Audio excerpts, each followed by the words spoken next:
Halo semuanya, saya Wayan S. Putra kembali akan berbagi melalui tayangan ini, melalui video ini tentang ide menulis yang menarik.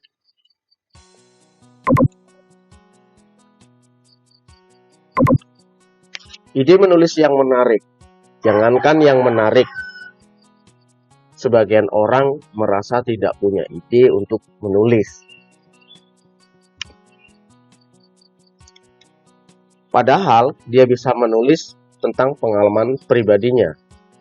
Semua orang dari kecil, remaja, sampai dewasa pasti punya suatu pengalaman, entahkah buruk, entahkah itu baik menurut dia, yang menyedihkan atau menyenangkan, yang berkesan, boleh ya ditulis sebagai ide.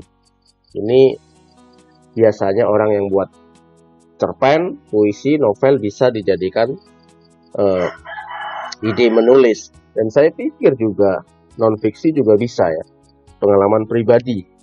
Kemudian kehidupan keluarga, baik keluarga sendiri maupun keluarga orang lain, itu bisa menjadi ide untuk menulis.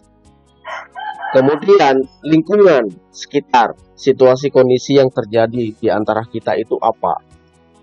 Hari-hari ini Indonesia sedang dilanda dengan corona, itu bisa menjadi ide untuk menulis. Atau bulan ini Mei 2020 sedang bulan puasa ya, itu bisa menjadi ide untuk menulis.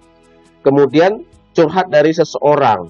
Dalam hidup ini ketika kita punya teman atau punya sahabat, biasanya ada yang curhat, menyampaikan unek-uneknya, perasaannya kepada kita. Nah, itu bisa jadi ide ya, untuk menulis.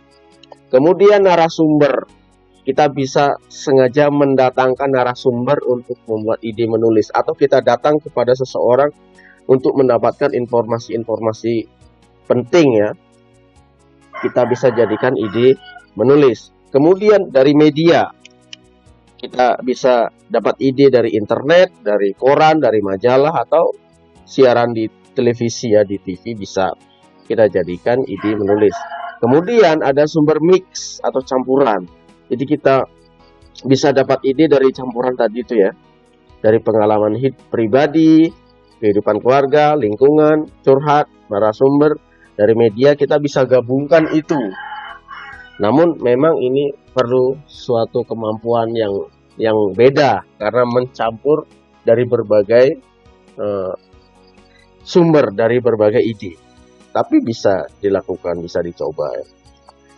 Atau menggunakan sumber lainnya, sumber yang tidak saya sebutkan tadi, bisa dijadikan ide menulis. Ya, misalnya kalau ingin membuat cerpen, hanya dengan membayangkan sesuatu hal, jadi total hanya khayalan, tidak ada berdasarkan kisah nyata. Itu bisa digunakan.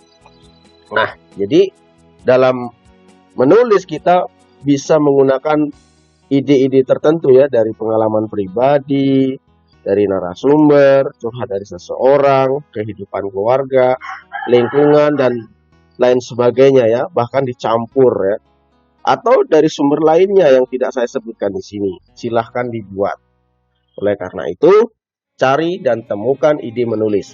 Semangat, salam dari saya Wayan S. Putra.